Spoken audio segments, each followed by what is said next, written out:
The last months reduced life to small tasks. Pills at 6. Soup warmed gently, never boiling. The window cracked open because he liked the smell of soil after rain, even though he no longer went outside. The television stayed on mute. He watched the captions scroll like a second language he was still learning. I moved back without making an announcement. There wasn't a speech that fit the decision. My sister called twice in the first week, both times from airports, then less. When she did call, it was to ask how long the doctors thought we had, as if time were a commodity to be scheduled. My father didn't ask for me by name. He didn't need to. When I sat beside the bed, he reached for the water glass without looking, trusting it would be there. Sometimes he squeezed my wrist in a way that felt less like affection than confirmation. Yes. Still here. The farm had been his retreat before it became my responsibility. 100 acres that once made sense to him, then stopped. Broken fencing. An old tractor with a cracked belt. The house leaning into its own history. I learned which repairs mattered and which could wait. I learned how silence works when you share it with someone who is fading. My sister posted photos from conferences. She wrote captions about growth and vision. People congratulated her on becoming our father in real time. I did not comment. I cleaned the kitchen. I drove him to appointments. I listened when he repeated the same story about a horse he'd owned once, and I did not correct the details when they slipped. When he died, it was quiet. No dramatic turn. I was in the room, counting breaths without meaning to. When it ended, the house felt larger, emptied of gravity. The will was read 2 weeks later in a paneled office that smelled faintly of lemon cleaner. My sister arrived confident, dressed for cameras that weren't there. She kissed my cheek lightly, already elsewhere.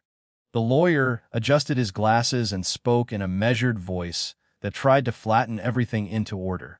The business empire, shares, properties, controlling interest, went to her. It sounded inevitable when he said it. A sentence completing itself. The farm went to me. My sister laughed. Not loud. A short surprise sound. Of course, she said, as if the room had confirmed a joke she'd been telling herself for years. She glanced at me. You always liked playing caretaker. I didn't respond. I felt the old instinct to make it easier, to soften the moment, but I let it pass. The lawyer's voice continued, steady as a metronome. There are conditions, he said, and paused long enough to be unmistakable. The business assets, it turned out, carried obligations. Deferred taxes coming due within 18 months. Loans personally guaranteed by my father that did not die with him. Environmental compliance issues tied to a subsidiary, addressable, but expensive. The trust would cover some of it, not all. The remainder required liquidity. Timing mattered. My sister's smile thinned. She sat back, listening now. The farm, by contrast, was unencumbered. No liens, no outstanding taxes. It included mineral rights my father had never mentioned, leased quietly years ago. The lease paid modestly, reliably. There was also a conservation easement he'd negotiated late in his illness, attached to a grant set to disburse upon transfer. The lawyer slid a page across the table, not toward me, but into the open space between us. No one spoke for a moment. Papers made a soft sound as they settled. My sister asked questions then, sharp, efficient. What could be sold, when, at what cost? The lawyer answered each one. Nothing he said was cruel. Nothing was softened. I watched her recalibrate, not panic. Calculation. She had always been good at that. When the meeting ended, she stood quickly. You should have told me, she said, and there was accusation in it and something else, surprised that I hadn't tried. I didn't know all of it, I said, which was true. I knew enough.